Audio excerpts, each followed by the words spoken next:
ай болды дейді, осында жазылып тұрған.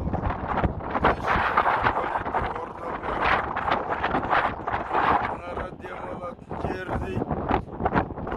Бәрі. Мына туалеттің тұрғанына 6 ай болды. Кезінде облысқа жаңа әкім лентасын ашады деп айтылғанда жаңа әкім келді, бірақ мына туалет әлі қойылмапты орнына. Қалай Шығыс Қазақстан мына туризмнің отаны болады. Келешекте мына келетін туристерге бір гарчок беру керек қой деймін.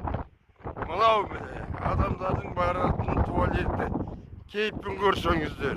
Бұл деген енді масқара ғой. Шетелдіктерге күлкі боласың. Ананы көретін болсын.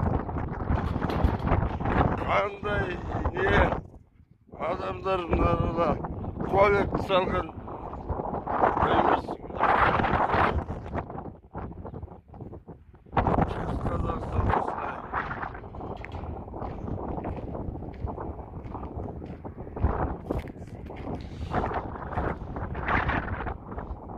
Бұл туалет деген қойылмаған осы уақытқа дейін.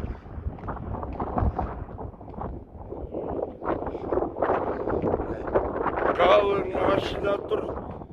Адам кіре алмайтын туалетке барады халықтың бәрі. Не қараңыздар, қаншама халық тұр мынада.